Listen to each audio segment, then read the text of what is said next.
Hello everyone, this is 11th MCQ.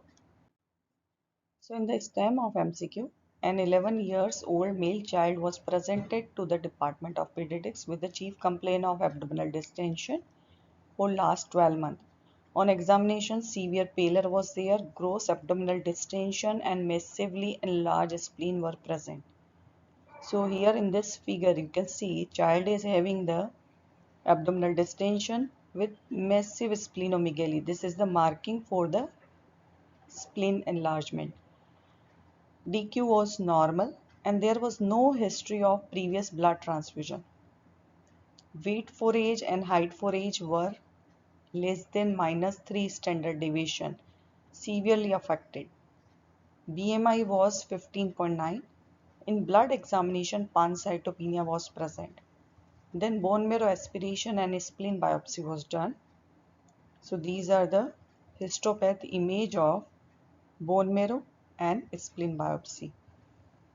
These are the microscopic images showing the characteristic cell in the pars stem, periodic acid escape staining. So what is the histopathological diagnosis of this child? So go one by one. First option is hemolytic anemia.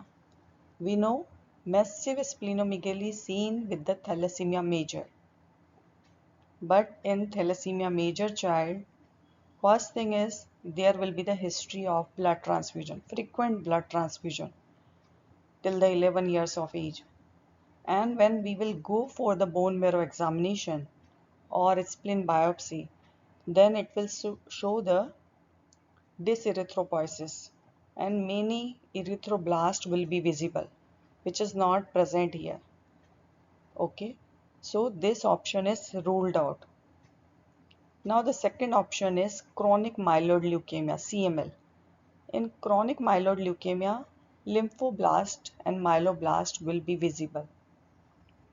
So in the blast cell, cytoplasm is scanty, while in this characteristic cell you can see this cytoplasm pink color is huge. So it is not the scanty. So again this is ruled out. This is not the blast cell, not even in the spleen biopsy. Now the C option is Gaucher disease. In Gaucher disease, Gaucher cell is seen in the bone marrow and spleen biopsy both. So here you can see this is a small cell with the eccentric nuclei and plenty of cytoplasm. And here in this spleen biopsy also you can see this is characteristic cell with the crumpled tissue appearance of the cytoplasm. So this is characteristic Gaucher cell. So the right answer for this MCQ is Gaucher cell. Now the last option is tropical splenomegaly. It is seen whenever patient is having chronic malaria in hyperendemic area because of repeated infection of the malarial parasite.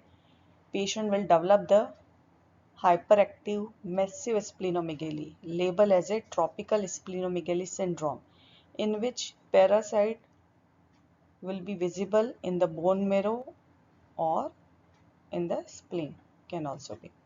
So it is not visible. So again it is ruled out. So the learning points first is this is massive splenomegaly. This is the surface marking black line, and according to the Hackett spleen classification this is grade 5 splenomegaly because spleen expand up to the pubic symphysis. Here you can see it is almost reaching up to pubic symphysis. So you have to remember the causes of massive splenomegaly. First is thalassemia major. Whenever there is a massive splenomegaly, you have to rule out the thalassemia major. Second, tropical splenomegaly. If the patient is living in hyperendemic area, then rule out this. Then chronic myeloid leukemia is the third important cause.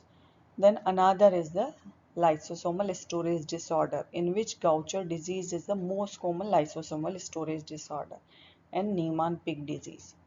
So these are the 5 common causes of massive splenomegaly. and you have to go one by one. Now in this image you can see this is characteristic Gaucher cell in pars stem, and this is a small cell with the eccentrically placed nuclei with cytoplasm characteristically wrinkles. Here you can see in the cytoplasm it is wrinkled. So this is characteristic of Gaucher cell. This is a small cell with eccentrically placed nuclei and characteristic wrinkles visible in the cytoplasm.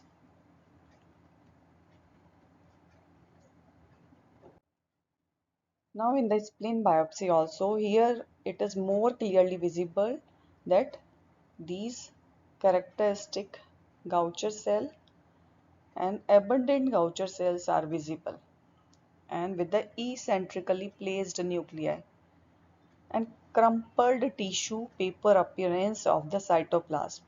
You can see the crumpled tissue paper appearance in the cytoplasm of the Gaucher cell.